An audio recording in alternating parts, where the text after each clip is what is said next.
They say power reveals a person's true nature, but sometimes, it hides it.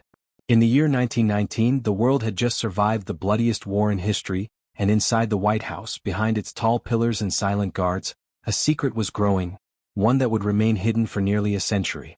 America was about to have its first woman president, and no one would ever elect her. Her name was Edith Wilson. To the world she was elegant, graceful, devoted to her husband, President Woodrow Wilson. But behind closed doors she was something else entirely, a woman standing at the edge of history and the edge of madness. It began one quiet October night. The president had pushed himself beyond exhaustion, consumed by speeches, treaties, and the dream of uniting the world through peace. His hands trembled. His eyes dimmed. And then, without warning, he collapsed in his private chambers. A stroke struck him down. Half his body refused to move, his words dissolved into whispers, his mind flickered between clarity and confusion. The White House did not announce it. The press knew nothing. Even the vice president was told simply that the president was resting. But behind that word lay a dying man, and beside him, a woman who had just taken control of an empire. Edith Wilson decided no one must know. She locked the doors, dismissed visitors, and allowed only a handful of doctors and servants to see the president. Every letter, every law, every decision passed through her hands first. She chose what he would read, whom he would meet, what the world would believe. She signed papers in his name, answered correspondence as if she were his voice. Ministers began to wonder why decisions were delayed, why messages sounded different. A senator whispered that the president was not running the government was running the president, and Mrs. Wilson was running both. Edith called it stewardship. Historians would later call it something else, a secret monarchy. For 17 months, the most powerful nation on earth was ruled by a woman who had no title, no election, no crown, and no intention of giving up her throne. In her diary she wrote that she took up the burden of his work, not as a usurper but as a guardian. Yet the line between guardian and ruler blurred quickly. Letters to Congress went unanswered, bills piled up on her desk, and foreign diplomats complained that the president seemed like a ghost. Inside the White House, servants began to whisper that they heard her voice in the Oval Office when the door was locked, that sometimes when she read his words aloud her tone changed, as if she were not reading him but becoming him. Photographs were carefully staged. She would guide his hand to the papers, smile for the camera, and speak gently to the press about his recovery. No one suspected that behind the curtains of the East Wing, a silent transformation was taking place. America, the land that had never crowned a monarch, was now ruled by its first secret queen.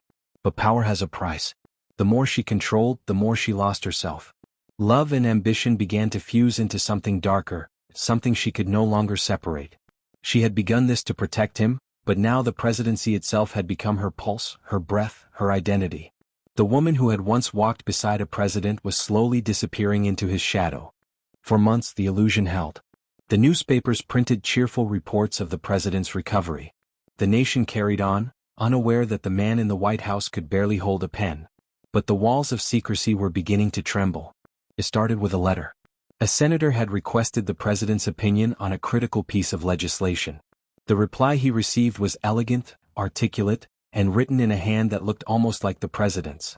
Almost. The senator had met Woodrow Wilson many times. He knew his phrasing, his rhythm, the subtle humor in his tone. This letter was different. It sounded colder, more calculated. It sounded like someone else. Rumors spread through the Capitol. Was the president truly alive? Had the First Lady taken over? The whispers grew louder in the corridors of Congress. A few brave officials demanded to see the president. They were told he was too ill to receive visitors. Others insisted the government couldn't function in secrecy. But every attempt to pierce the silence met the same barrier, a gentle, polite, unyielding woman. Edith greeted them all with a calm smile. "The president is recovering," she would say. "I'll see that your message reaches him." Then the door would close and no one would see the papers again.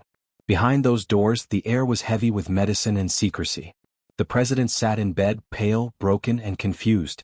Edith read the documents aloud, paraphrasing, simplifying, deciding. Sometimes he nodded, sometimes he said nothing at all. Sometimes his eyes closed before she finished reading. But the signatures still went out, stamped with his name, carrying the weight of his office. To the world, the machinery of government continued. To the woman in the bedroom, it was no longer machinery. It was survival. She told herself she was protecting him, protecting the nation from panic, protecting democracy itself. Yet deep down she knew she was building something else, her own quiet reign, her invisible monarchy. Cabinet members began to suspect. One of them, Secretary of State Robert Lansing, called an urgent meeting, insisting that the vice president should take control. Edith heard of it the same day. Within weeks, Lansing was dismissed. She told the newspapers it was the president's decision. It wasn't. By now she was reading and responding to nearly all official correspondence herself. Her handwriting flowed across documents marked confidential. Some bore the president's shaky initials beside her perfect script. Others bore only hers. Outside, the American people celebrated victory in Europe, unaware that their government teetered on the edge of deception. Inside, the First Lady ruled from the shadows, careful, composed, and haunted. At night, she walked the halls alone. Servants said they heard her whispering in the dark, speaking softly as though to the president even when he slept. Some swore she spoke in both their voices. Others said they heard her crying behind the locked door of the study. But Edith would never let the mask slip.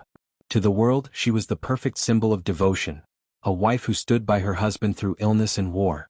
Behind that devotion lay the single greatest secret in American political history. Days turned to weeks, weeks into months. The White House had never been quieter or more powerful. One woman's voice now shaped the destiny of millions. She had become the most powerful unelected leader in the world. And she carried that power as if it were both a crown and a curse. But even a secret throne cannot last forever. The more she hid, the closer the truth came to finding her. Somewhere beyond the gates of the White House, the world was beginning to ask questions that no one could silence. The storm arrived quietly. Not with an announcement, not with an expose, but with doubt. The government could not function in whispers forever. Bills piled up, foreign ambassadors demanded answers, and Congress grew restless. The Vice President, Thomas Marshall, began to suspect the truth. He asked to see the president himself, just once, to assure the nation that their leader was truly in command. His request was denied. Weeks passed and America's patience wore thin.